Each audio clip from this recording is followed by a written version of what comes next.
Hi, I'm Bart, your friendly employment strategist. Welcome to my classroom. In this video, we're going to talk about 3 different strategies to grow and develop your career. The strategy that's right for you really depends on your interests, the type of company that you work for, and also your career goals. Let's start with the first and probably the most popular strategy, or at least it used to be the most popular strategy, and that is climbing the corporate ladder. And it's represented here on the board with this red arrow and this little person climbing the ladder. I'm going to use the example of a software developer to help explain these 3 different strategies. So going back to climbing the corporate ladder, you would graduate or be trained as a software developer, and you would join a company in an entry-level position, probably coding or programming or something similar to that. Over time, you might become a project manager, and then later on with time, you might become the director of software development in the company. After that, you might become an executive, and sometimes, if you're lucky and depending on the type of company, you actually might become the president or the CEO of the company if you develop the right technical skills. And that's the key here, is to get a job here at this level, pretty much for any one of these 3 strategies. The focus is on technical skills. Do you know how to do what you need to do in the job? So in this here, you would start with your focus on the technical skills, and then as you develop more experience with the company, you would develop soft or people skills, such as management, negotiation, leadership, team leadership, and so on. And that way, you would climb the corporate ladder. The reason this strategy is becoming less popular is because research has shown that if you're under 35 years of age right now, you are most likely to change jobs and companies every 3 or 4 years. And that doesn't really give you enough time to climb the corporate ladder very far. So what happens instead? Well, we move on to strategy number 2, and that is this horizontal or lateral strategy, and that is movement across departments or industries or companies. This means that as you start at an entry-level position and gain experience, you might then move to another company and continue working in your chosen career. And of course, you might get promotions, you might get an increase in salary, and so on. So this flat line is a little bit deceptive because it doesn't show that you can actually move up in different companies, in different industries, or in different departments within the same company. So when I say within departments of the same company, let's use the example of a software developer again.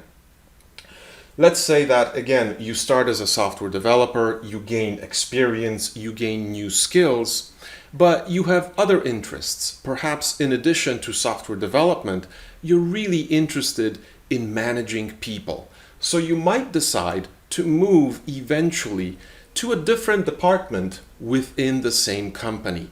Let's say human resources, because you're interested in hiring new software developers. And with your technical skills, you're able to identify other new software developers and their skills that are right for the company that you are currently working in. So that would be across departments. Or perhaps you gain enough skill in one company as a software developer, and then in a particular department, such as maybe coding, and then you move to customer service, and you become the manager of technical customer service or technical support. And again, that's exemplified by this horizontal line. So is this still climbing the corporate ladder? Yes, it is. But you're also moving between departments, but you're still climbing up. And the number one reason, or actually there are two reasons why people are interested in climbing the corporate ladder, is number one, status. It's the job title that you have, like project manager or team leader or director of software development. That's a status symbol in many corporate cultures and countries as well. In addition, traditionally, as you gain more status, you gain more compensation or you make more money. But you can do that similarly with this horizontal move. Now, your status might not change as much, but it can. And your compensation might not change as much, but it also can. So again, to make this move, you really need to develop soft or people skills. Similarly to progressing here, you really need to develop more soft or people skills. But if you decide to move across industries, for example, instead of software, you might move into mechanical engineering or electrical engineering, where there is still a need for coding and programming. In that case, you will still need to develop new technical skills in order to be able to succeed in the new industry. So that's strategy one. Strategy two, my favorite strategy, and the strategy that I am pursuing in developing and growing my career, is this one here, represented by the green line. And that's a hybrid strategy. And the reason I wrote portfolio here is because you're actually developing a portfolio of skills and experiences. Let me give you an example using our software developer person. So that person, again, starts at a company in an entry-level position. And as the person gains more skills, the person gains confidence. Completed successful projects, successful evaluations by management, again, increases your confidence. And you might decide to actually start freelancing or offering your services to other companies or to other individuals on a part-time basis while still working for a company or organization. So in this case, you have a portfolio or a collection of technical skills, but you're also building and developing business skills such as marketing and advertising, your skills, sales, selling your skills, maybe web development, creating your own website to promote your skills. And again, what's related to the portfolio is projects that you complete. So not only are you completing projects for the company where you work, but you're completing projects for your own clients. This has a number of advantages over the traditional climbing the corporate ladder. And the advantages are that, just like in investing, if you lose one source of investment, if you have a diversified portfolio, you still have other investments that generate income.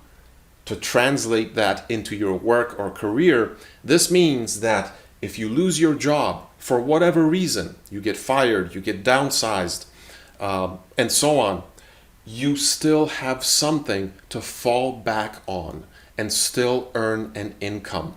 And who knows, as you're developing your skills in the company you work for, as you're gaining more and more clients as a freelancer or entrepreneur, you might eventually decide that it's time to open your own business. And I should have written that in green, but I'm holding a blue pen. So, and it's kind of messy too. It doesn't matter here. But what this means is that this hybrid strategy for career growth and development gives you more choice. And the people with the most choice typically become the most successful. So again, this is a combination of working for an organization and working for yourself. And with time, you develop more and more choice, clients, skills, technical skills, business skills, and then eventually you might decide to go into consulting, you might decide to open up your own business and develop apps as a freelancer or entrepreneur, and so on. So, here are the 3 different strategies that I wanted to share with you regarding career growth and development, and I wanted to thank one of my viewers for suggesting this topic. As always, I hope this tip was useful for you, and like I said, if you have any comments or questions or ideas for topics that you would like me to talk about, please make sure to include them in the comments section below this video.